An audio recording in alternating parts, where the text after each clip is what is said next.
I never thought I'd be the kind of man who'd zip tie someone's wrists and drive them across town in the back of a pickup.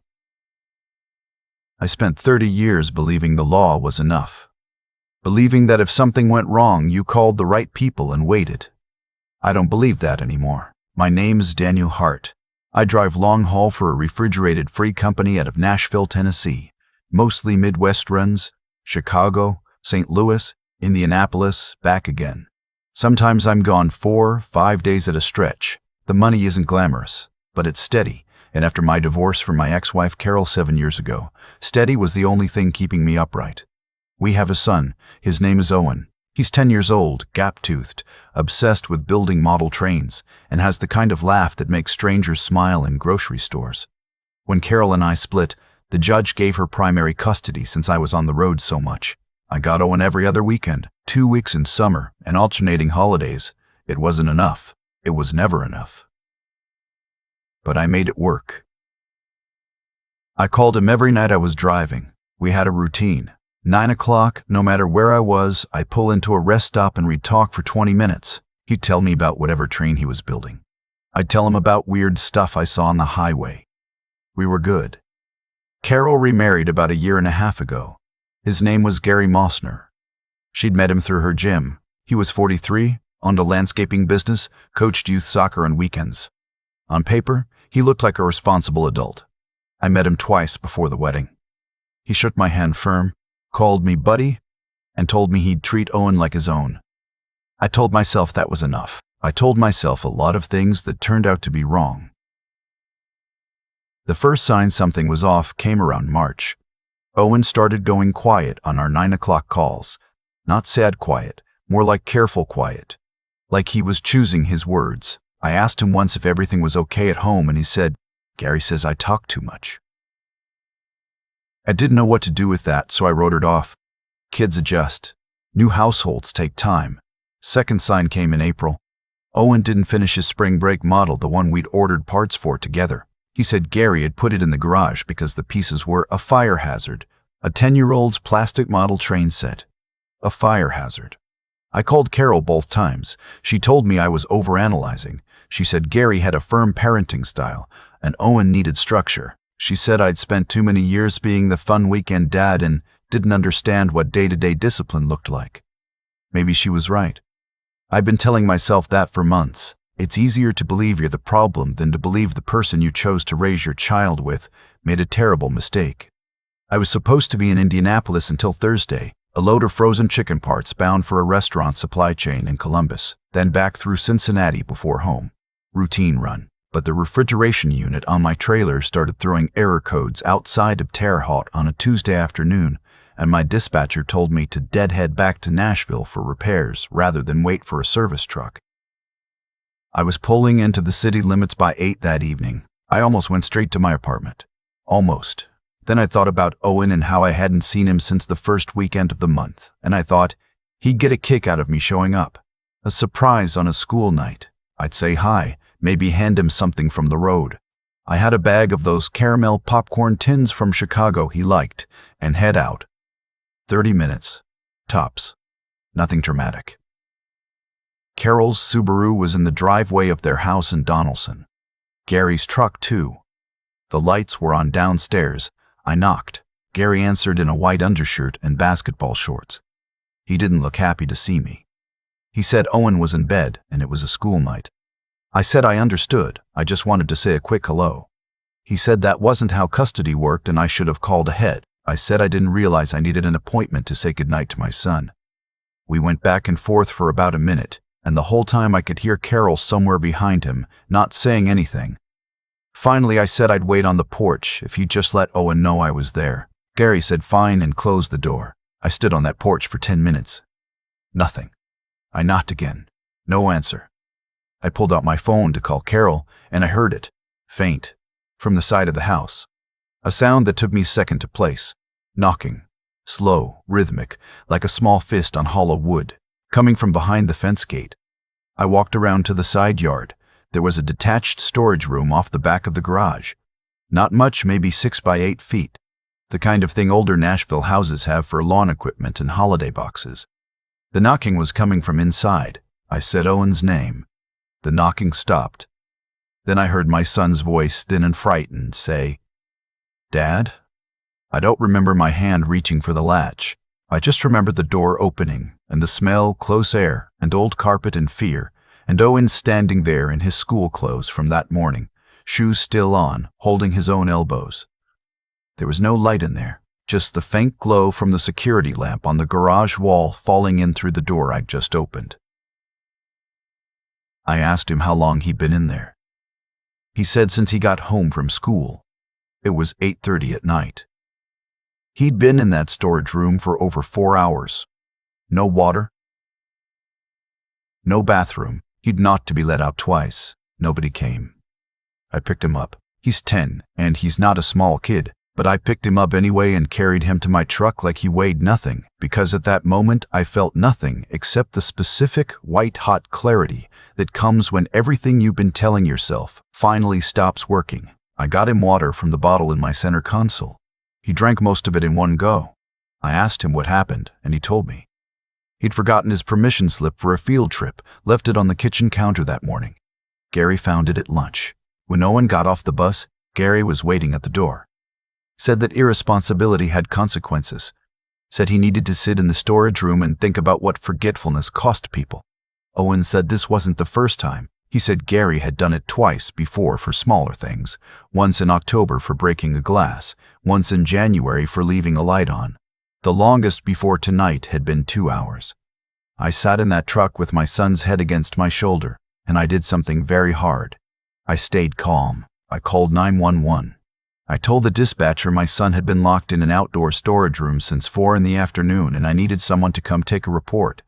Then I called my sister Lisa and asked her to come get Owen. I didn't want him there, for whatever happened next. The officers arrived before Lisa did, 2 of them professional and thorough. They talked to Owen first, then to Carol and Gary. Gary told them Owen had been given a time out in the storage room, that it was a known disciplinary method in their household, and that Owen had water and a flashlight available to him. Owen told me later the flashlight was on a shelf he couldn't reach, and the water Gary was referring to was a bottle from 2 days ago that was already empty. Carol stood next to Gary the whole time and said very little. Her face looked like a person watching something they'd started and couldn't stop. The officers took a report. They told me the matter would be referred to the Department of Children's Services. They were professional about it. They were also clear that no arrest would be made that night. Gary was standing in his own driveway in front of his own home, and there was no visible injury. DCS would investigate. I should document everything. Here was a case number. Lisa took Owen to her place. Owen hugged me for a long time before he got in her car. He smelled like dust and fear and the slightly medicinal smell of an enclosed space that didn't have enough air. I told him he was safe and I'd see him tomorrow. He nodded, but he had the same careful look in his eyes that I'd been misreading for months as adjustment. DCS came out within 48 hours. They interviewed Owen separately, interviewed Carol and Gary, inspected the home. The caseworker was a woman named Andrea, and she was kind and methodical and clearly doing her job as well as the system allowed. She told me afterward that while Owen's account was consistent and credible, the physical evidence was limited. The storage room had no lock on the outside. Gary had been holding the latch from the outside, apparently, which was why Owen's knocking hadn't opened the door. Without a lock, without visible injury, and with Gary's lawyer already involved by day 3, the path forward was complicated. A safety plan was put in place. Gary was required to have no further involvement in disciplining Owen. Court date was set for 6 weeks out regarding a modification to the custody arrangement. 6 weeks. Gary wasn't removed from the home. Owen wasn't removed from the school year to minimize disruption, which I understood intellectually and despised completely. The protected provisions meant Gary couldn't be Owen's sole caregiver, which in practice meant Carol had to be present when Owen was home. Carol, who had stood in that driveway next to Gary and said very little. I got Owen on my scheduled weekends. He was quieter than usual, but he was eating, he was sleeping, he was building a model of a 1940s steam locomotive in my living room. I told myself it was okay. I called my own lawyer. I paid the retainer. I filed for emergency custody modification. I was told 6 weeks was actually moving fast for family court, and I should be grateful for the timeline. 3 days before the custody hearing, I was home on a turnaround between runs. I was awake at 2 in the morning, which wasn't unusual for me. My sleep schedule after years of overnight driving is destroyed, and I was scrolling through Carol's Facebook page looking for anything I could show my lawyer. I found something. Not on Carol's page, on Gary's. He posted something 3 hours earlier, a photo of a garage workbench with tools laid out neat, captioned, "Order and discipline. Everything has its place." 14 people had liked it. 2 of them left comments about what a hard worker he was. One of them was a woman I recognized from the soccer league he coached. And in the comments, Gary had replied to someone who'd written something I couldn't see because they'd deleted it. Gary's reply said, "Some people mistake kindness for weakness. I've never made that mistake. Not with my business, not at home, not with kids who need to learn the hard way." I stared at that comment for a long time. Not with kids who need to learn the hard way. He was proud of it. He was sitting in his house at 11 o'clock at night, proud. I'm not going to pretend I made a rational decision after that. I'm going to tell you what I did, and you can judge it however you need to. I knew Gary's schedule because Owen had told me about it during our calls, the way kids just talk about their days without realizing they're handing you information. Gary left the house at 6 every morning to check on his landscaping crews. He stopped at a specific gas station on Lebanon Pike for coffee, the kind where they had a full diner counter inside. He was there for about 15 minutes every morning. Same time, same stool at the counter. Owen had mentioned it more than once because Gary had started taking Owen with him on Saturday mornings as a way to, in Gary's words, teach him the value of showing up early. Wednesday morning, my truck was parked 2 blocks from the gas station. I sat in it for 20 minutes before Gary's F-250 pulled in. I watched him go inside. I had a printed copy of the photo from Owen's school medical file, the one the pediatrician had taken at my request after the incident, showing the small abrasion on Owen's palm from where he'd been striking the door of the storage room. I also had a printed transcript of what Owen had told me in my truck that night, notarized by a woman at my bank branch who'd done it as a favor and asked no questions, and I had my phone, voice memos already open. When Gary came out with his coffee, I was standing next to his truck. He saw me and went still. Then he said I needed to leave before he called the police. I told him I wasn't leaving. I told him I had 2 minutes of his time and then I'd go.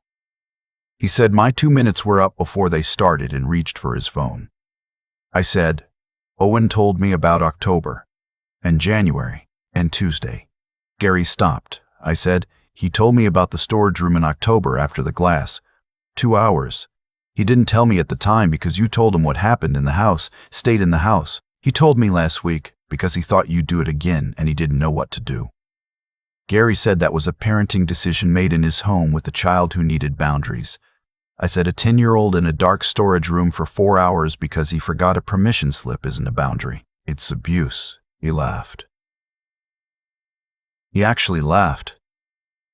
He said I'd driven trucks for 30 years and I wanted to lecture him on child development. I said, "Tell me about when you were a kid." That landed differently than I expected. Something shifted in his face. I pressed, "Somebody did this to you, didn't they? That's why you think it works." He didn't answer for long enough that the answer was obvious. Then he said, "My father was not a weak man." I said, "Neither am I." I turned on the voice memo. Gary talked for 11 minutes. He told me his father had used a locked basement in their house in Murfreesboro as a reset room for Gary and his 2 brothers. He told me he'd spent a weekend in it once when he was 8 for breaking a neighbor's fence post. He told me it had made him who he was. He told me the problem with Owen was that I'd raised a soft kid and Carol didn't have the backbone to fix it. He told me the storage room was temporary. He told me he planned to phase it out once Owen learned respect. Then he realized I hadn't said anything in a while, and he looked at my hand and saw my phone. He told me the recording was illegal. I told him Tennessee was a one-party consent state. As long as one person in the conversation consented to being recorded, it was legal. I had consented. He told me I was a dead man. He said it quiet and flat, the way people say things they mean. I emailed the recording to my lawyer from the parking lot before I pulled out. I emailed it to Andrea at DCS. I emailed it to the assistant district attorney whose name was on the case paperwork. And then, because I wasn't certain any of them would move fast enough, I emailed it to a producer at a local news station in Nashville, whose consumer affairs segment I'd watched do 3 stories on child welfare cases in the last year. I didn't ask her to broadcast it. I asked her to hold it and told her she'd understand why I'd sent it within the week. The custody hearing 3 days later lasted 45 minutes. Gary's lawyer tried to characterize the recording as entrapment. The judge asked the lawyer if he understood what entrapment meant in a legal context, and then moved on. The ADA, who had now joined the proceeding, put the recording into evidence. Gary's own words, temporary, phase it out, the basement made me who I am, were played in a Tennessee family court on a Thursday morning while Owen was at school 40 minutes away learning long division. Gary was arrested on child endangerment charges the following Monday, 3 counts, after DCS went back to Owen with specific questions about October, January, and the additional incident in February that Owen hadn't mentioned to me because he hadn't wanted me to worry.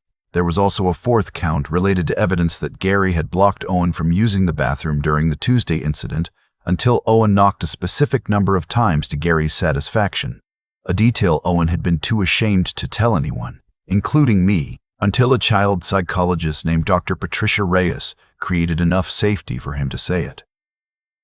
Carol filed for divorce 16 days after Gary's arrest.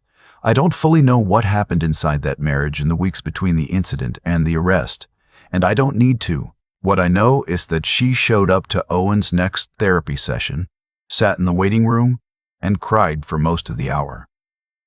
She's been sober since March.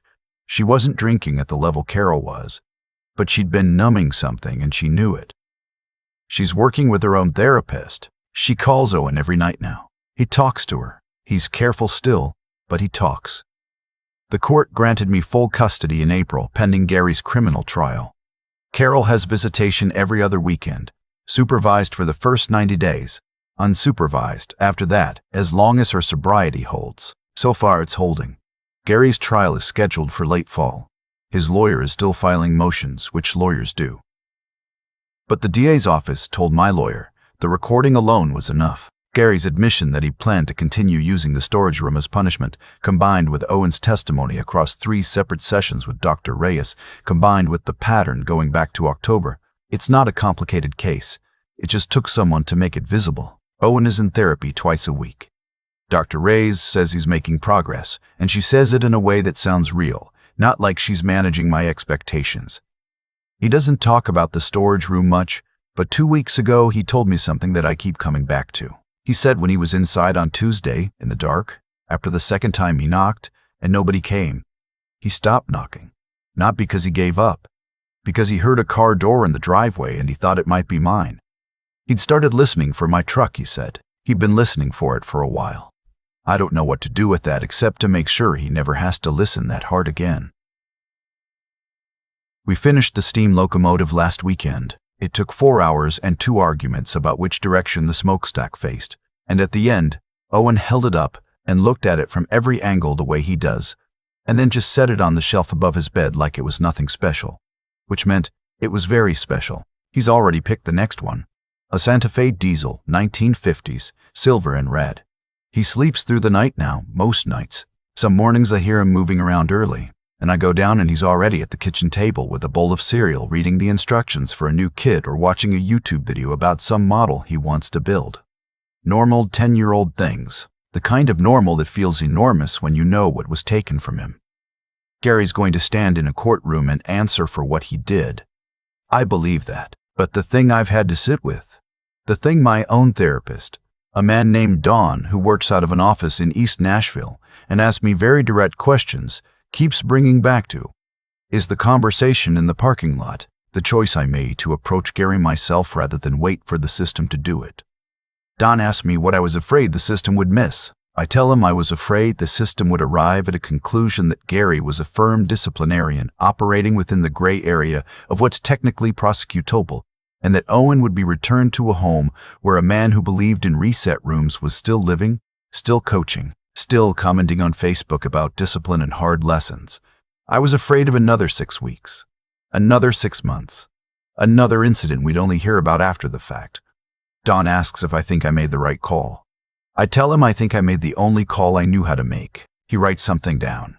What I know is this: the recording exists because I stood in a parking lot and said, "Tell me about when you were a kid," to a man who had never in his life been asked that question by someone who genuinely wanted to know the answer. He talked because he'd never been seen, because he thought what his father had done to him was normal, and nobody had ever looked him in the eye and reflected it back as damage. I don't feel sorry for Gary Mosner, but I understand him in a way that doesn't make me feel good. When Owen was discharged from the pediatrician the morning after the incident, the doctor, a woman named Dr. Finch, who I've taken Owen to since he was 3, pulled me into the hallway and said something I wrote down in my phone's notes app that night. She said, "The harm in these cases is almost never just physical. What you're fighting now is his belief about whether the people who are supposed to show up actually will." She was talking about Owen, but she was also describing what I'd been fighting my whole run as a divorced father driving semis through Indiana at 2 in the morning, hoping a 9 o'clock phone call was enough. It wasn't enough. I know that now. But he heard my truck in the driveway.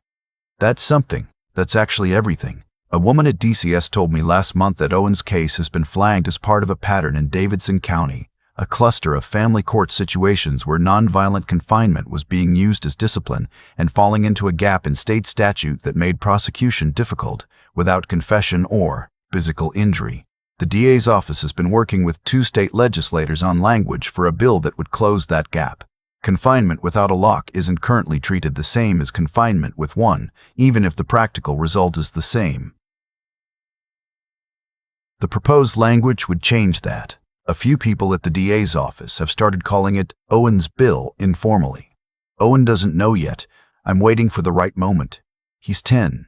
He's building a Santa Fe diesel.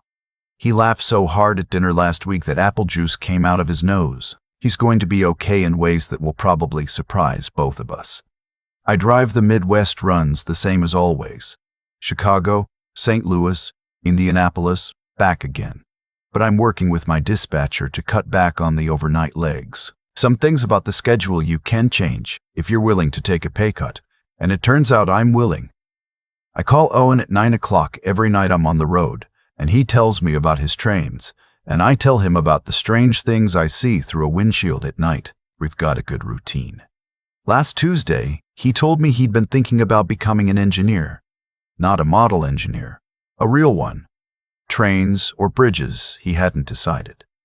He said he liked things that had rules you could learn, structures that held because somebody built them right. I told him that sounded about right to me.